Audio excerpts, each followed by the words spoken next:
go ahead and go to the next slide. In 1992, a Muppet Christmas Carol came out on the market.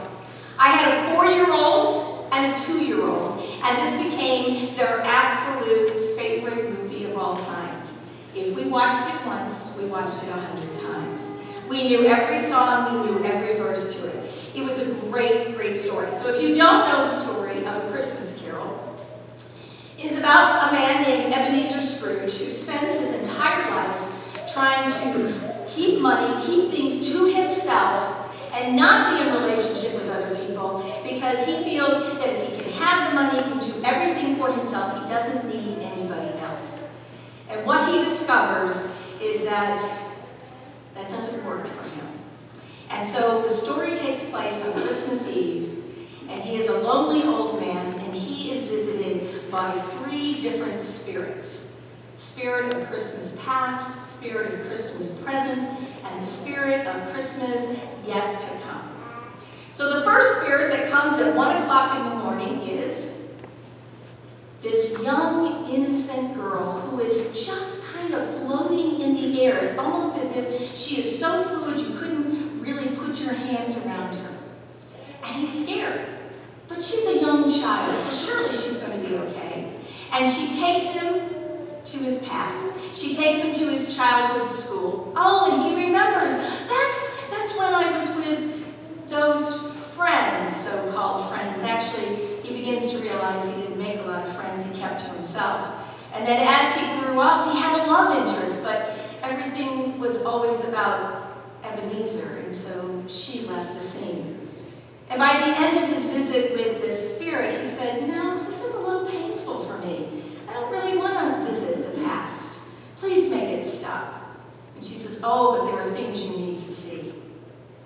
And then at 2 o'clock in the morning, he is visited by the second spirit.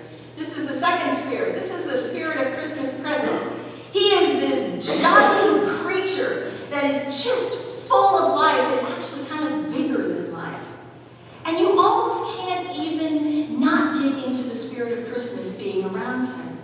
And he begins to show Ebenezer about the Christmas present. He shows him about the people in the community, how they are living. And he shows them people that work for him and how they're living. But he doesn't understand. They don't have any money. They live so poorly, yet they appear to be happy. How can they be happy if they don't have any money? It doesn't make any sense to him. And yet they are. And here he is with all of his money, holding it all to himself, and yet he's not happy. And so you can see the dichotomy of him trying to figure out, how does this work? But the whole time that he is with this spirit, it's almost like the process of osmosis. The joy of the Spirit is just filling him. And he is so excited that by the time he is done with his time with the Spirit, he doesn't want it to end. He says, oh, he is beginning to feel it. You know how it is when you're around that person, you just don't want them to leave. They just make you feel so good. Well, that's exactly what this Spirit is doing for Ebenezer. But it's time. It's time for him to leave. And it's time for the third spirit, the Spirit of Christmas yet to come. And this is the third spirit. And the third spirit takes him to a graveyard. There's no face on the spirit.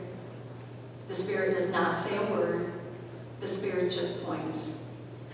And Ebenezer is like, wait a minute, the other two, the first one was a little sad, the second one was much joyful, so I'm not quite sure what to think of this one. And he's asking all kinds of questions.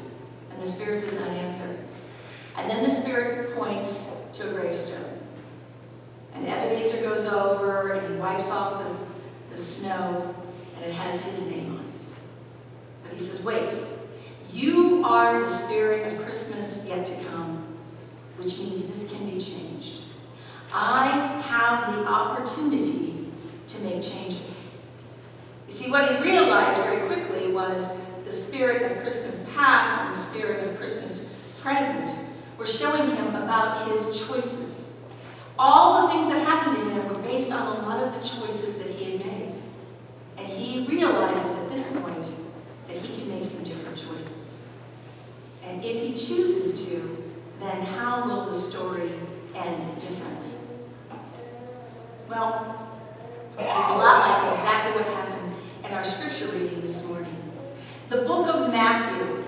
about 60, 70 years after the death of Christ. Matthew was writing to a Jewish audience, and the Jewish audience is questioning the return of Jesus. He said he was coming back. When is he coming back? Do you not understand? We are waiting for justice. We are waiting for things to get better, and we need him to come back so all of that can happen.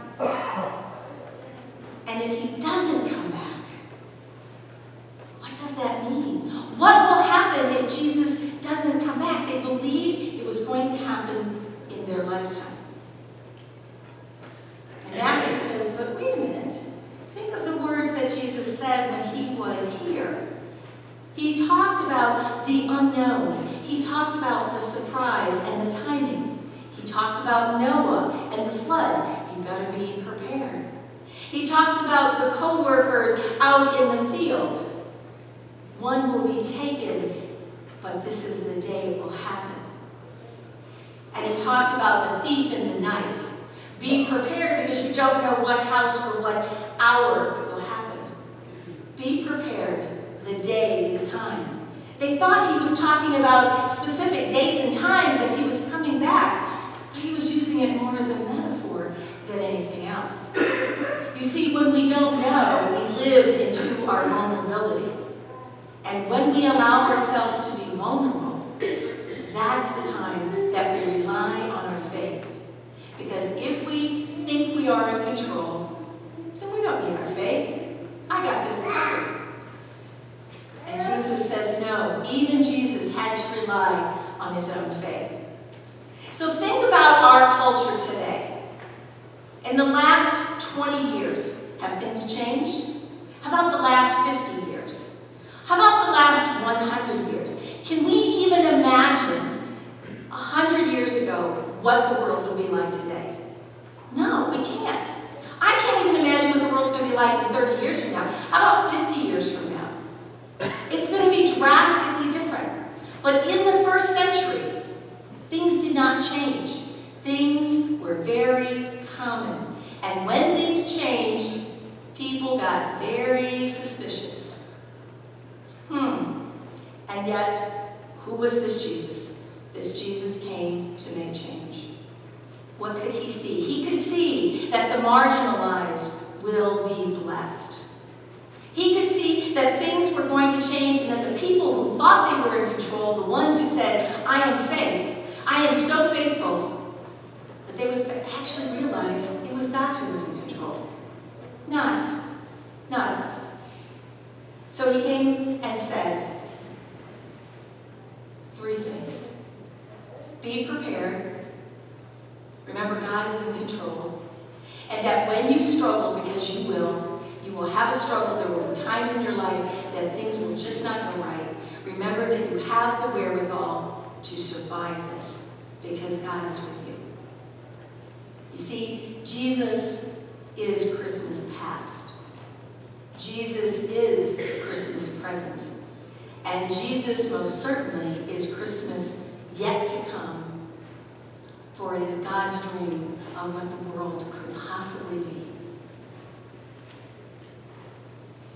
Advent is not about the birth of a baby.